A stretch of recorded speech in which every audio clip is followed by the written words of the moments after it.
بسم اللہ الرحمن الرحیم۔ آج کی آیہ مبارکہ میں اللہ تعالیٰ نے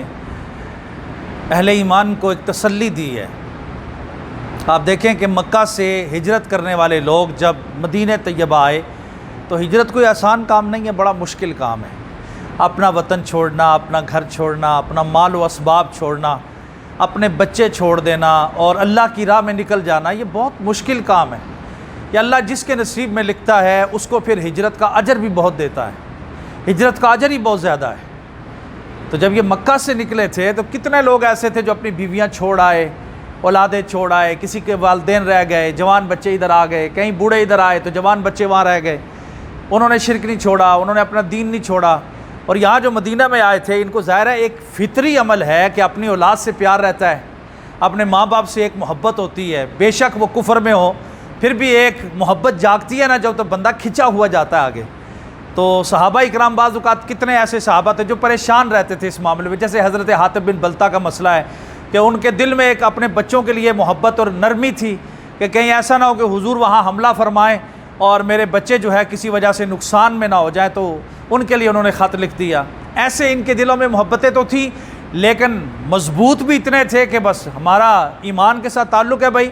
اور ہمارا اپنے والدین اپنے رشتہ داروں سے کوئی تعلق نہیں ہے، اور قرآن بھی کہہ رہا ہے کہ تمہیں نہ یہ رشتے یہاں کام آئیں گے نہ قیامت کے دن کام آئیں گے۔ ایمان میں بڑے مضبوط تھے لیکن اندر دل میں ایک کیفیت تو تھی نا۔ اللہ نے اس دل کی کیفیت کو بھانپتے ہوئے، اللہ جانتا ہے کہ ان کے دل میں کیا ہے، اللہ نے تسلی دی کہ پریشان نہ ہو، بس کچھ دیر کے بعد میرا وعدہ ہے کہ وہ دشمن جسے تم دشمن سمجھ کے چھوڑ آئے ہو وہ تمہارے قریبی دوست بن جائیں گے۔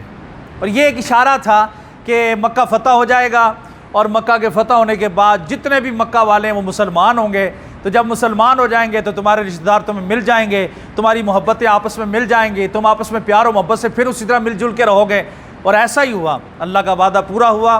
مکہ فتح ہو گیا۔ اور مکہ کے فتح ہونے کے بعد یہ جو لوگ تھے مکہ میں فتح کا جشن منا رہے تھے، اور لوگ جوک در جوک مسلمان ہو رہے تھے، اور اللہ نے پھر ان کی محبتیں انہیں واپس لوٹا دیں۔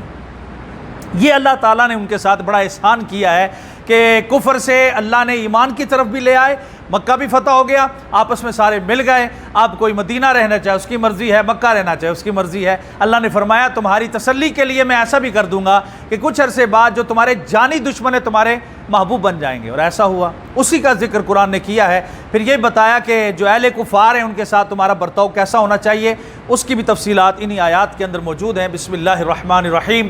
عسا کا مطلب ہوتا ہے ان قریب، امید ہے، یہ معنی ہے، یعنی ان قریب سے مراد عسا کا مطلب ہے بس امید رکھو کچھ ہونے والا ہے۔ اور جب اللہ اشارہ دیتا ہے، اللہ کے ہاں تو بڑا، وہ تو قدیر ہے، قدرت والا ہے، وہ سیدھا بات بھی کر سکتا ہے، لیکن مومنین کو امتحان میں ڈالا گیا، تھوڑا سا ان کو آزمایا گیا اور کچھ عرصے کے لیے انہیں جدا کیا گیا، پھر ان کے ایمان کو پرکھا گیا۔ جب ایمان کی مضبوطی دیکھی تو اللہ نے انہیں صلہ دیا ہے۔ ان قریب اللہ تعالیٰ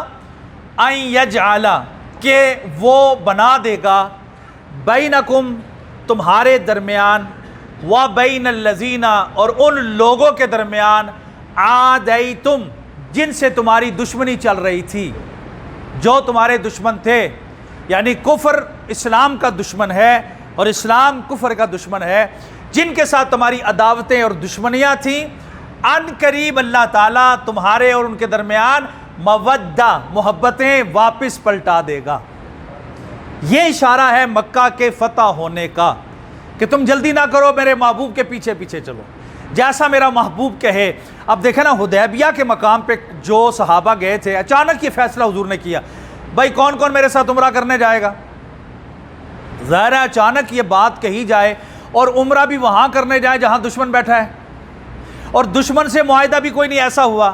بھئی ہمیں داخل ہونے دیں گے نہیں ہونے دیں گے، رسول اللہ کہہ رہے ہیں۔ تو اہل ایمان میں سے 1400 لوگوں نے لبیک کہتے حضور سے کہا یا رسول اللہ ہم آپ کے ساتھ ہیں۔ کسی نے نہیں سوچا یا رسول اللہ وہ کیسے جائیں گے، معاہدہ تو ہوا نہیں ہے، راستے بند ہوں گے، کہیں مارے نہ جائیں۔ اور کچھ لوگوں کو خدشات تھے، انہوں نے بہانے لگا لیے، نہیں میرے گھر میں بیماری ہے، کسی نے کہا میری مصروفیت ہے، بہانہ حضور نے ساری بستیوں میں اعلان کروایا۔ کچھ لوگ بہانے سے جو رک گئے، یہ اللہ کے ہاں اللہ ناراض ہو گیا ان سے، کیونکہ حدیبیہ کے فوراً بعد اللہ نے خیبر کو فتح کرنا تھا، فاتح بنانا تھا مسلمانوں کو، اور خیبر سے بے شمار خزانے آنے تھے، یہ خزانے مسلمانوں کو ملنے تھے۔ تو بندے کو تو نہیں پتا ہوتا میرے ساتھ ہونے والا کیا ہے، لیکن اللہ نے ایک اصول دیا، میرے نبی کے پیچھے پیچھے چلنا، تمہیں فائدہ زیادہ ہوگا۔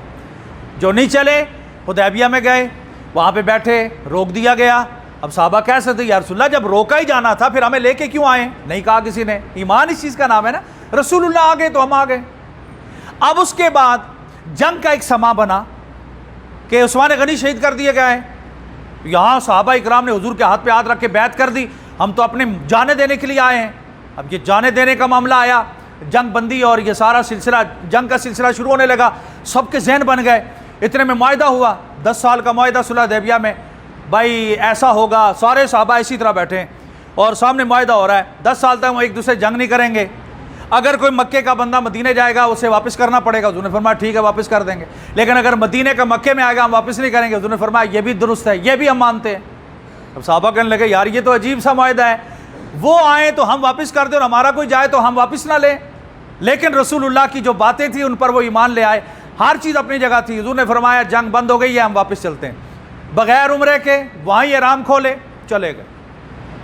وہ بات ہوئی کوئی نہیں، صلح حدیبیہ کے اندر کوئی معاملہ ہوا نہیں ہے۔ یہ سارے کے سارے اشارے تھے آنے والے وقت کے لیے کہ جنہوں نے میرے مصطفیٰ کے پیچھے زبانیں بند کر کے چلے ہیں انہیں اب خیبر سے فتح عطا کر کے غنیمتیں دی جائیں گی، ساری غنیمتیں اللہ نے دی۔ اب جب یہ خیبر کی طرف چلے نا، وہ مسلمان جو حدیبیہ کی طرف نہیں گئے تھے اب وہ جانے لگے، اللہ نے فرمایا ابو انہیں روک دو، ہم نے پچھلی صورت میں یہ پڑھا ہے سورہ فتح میں، ابو روک دو، یہ نہیں ساتھ جائیں گے آپ کے، ان سے میں ناراض ہو گیا ہوں۔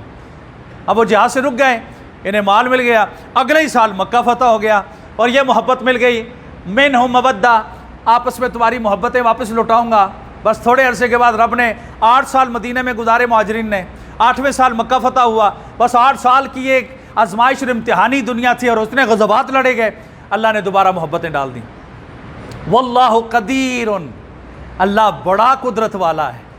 اور یہاں طا دے کر فرمایا یہ جملہ مکمل ہو گیا ہے، اللہ قدیر، اللہ بہت قدرت والا ہے، کر کے دکھاتا ہے جو تمہاری توقع میں نہیں تھی کہ تم مدینے جا رہے ہو اور بے سر و سامان جا رہے ہو، کیسے مکہ فتح ہوگا،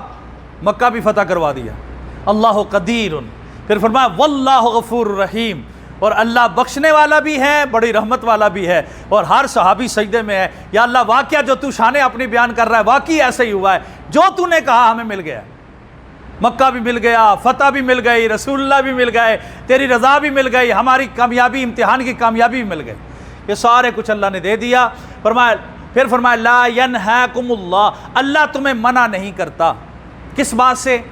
عن الذین، ان لوگوں کے بارے میں، عن بارے میں، الذین ان لوگوں کے، لم یقاتلوکم جو تمہارے ساتھ جنگ نہیں کرنا چاہتے، جو تمہارے ساتھ نہیں لڑے، جنہوں نے تلواریں نہیں اٹھائیں، فی الدین، دین کے معاملے میں تمہارے سامنے آ کے تمہیں مارا نہیں، تمہیں قتل نہیں کیا، اللہ تمہیں منع نہیں کرتا۔ کس بات سے آگے آ رہی یہ بات؟ وَلَمْ يُخْرِجُوكُمْ، اور نہ ہی انہوں نے تمہیں نکالا ہے، مِن دِيَارِكُمْ، تمہارے گھروں سے، یعنی نہ انہوں نے جنگ کی، ایسے کافر بھی تھے جنہوں نے تمہارے ساتھ مزاحمت بھی نہیں کی، جنگ نہیں کی، جنہوں نے تمہیں گھر سے نکالنے پر تمہیں مجبور بھی نہیں کیا، ان تبروہم، تم ان سے نیکی کر سکتے ہو، کافروں سے بھی نیکی کی جا سکتی ہے بھائی، کسی کا دل رکھنے کے لیے کہ وہ اسلام کی طرف آ جائے آپ نیکی کر سکتے ہیں، لیکن اپنا ایمان اتنا مضبوط ہو کہ ان کے جو ہے وہ نرغے میں نہ آ جائیں۔ اسلام یہ کہتا ہے ایسا نہ ہو اتنی محبت کریں کسی کافر سے کہ وہ اپنی طرف تمہیں کھینچ کے لے جائے، پھر محبت نہیں چلے گی، محبت کیا تمہارے معاملات نہیں چلیں گے، اور اگر تمہیں پتہ ہے میرے قائل کرنے سے اسلام کی طرف آ جائے گا پھر اس سے دوستی لگا لو، اسے جہنم سے بچا لو۔ تمہیں اللہ منع نہیں کرتا، کس بات سے؟ ان تبروہم، ان سے نیکی کرو، وَتُقْسِدُوا إِلَيْهِمْ، اور ان کے ساتھ انصاف کا برتاؤ کرو، جیسے آپس میں مسلمان ہمدردیاں کرتے ہیں بالکل ایسی ہمدردی ان کے ساتھ بھی کرو، انصاف کے ساتھ چلو، اگر انہوں نے 1000 روپیہ دیا ہے تم بھی ان کو 1000 ہی دے دو، انصاف سے چلو، ایسا نہیں ہے کہ تم ان کے حق بھی مارو، جیسے ہمارے ہاں اقلیتی سسٹم ہے، اور اقلیت ہر جگہ ہوتی ہے، کہیں مسلمان اقلیت میں تو کہیں کافر اقلیت میں ہے، جہاں کافر اقلیت میں اسلام کا حق بنتا ہے کہ ان کو پورا پورا حق دیا جائے، ان کے خون کا، ان کے مال کا، ان کی عزتوں کا خیال رکھا جائے۔ تو یہ فرمایا اللہ منع نہیں کرتا تم سے کہ کافروں کو تم بلاؤ ہی نہیں، نفرت کرو ہمیشہ، نہیں، پیار محبت بھی کرو۔ ان اللہ، بے شک اللہ تعالیٰ، یحب المقسطین، انصاف کرنے والوں کو پسند کرتا ہے۔ کرو اس معاشرے میں، یہ ساری کائنات تمہاری ہے، تم اپنے اخلاق سے پھیل جاؤ، اور دنیا کو اسلام کی طرف لے کے آؤ۔ مقصد کیا ہے؟ لوگوں کو گمراہی سے بچانا، جہنم سے بچانا، کفر سے بچانا اور اسلام کی طرف لانا۔ یہ دو امور بیان کیے گئے۔ صدق اللہ العظیم۔ اعوذ باللہ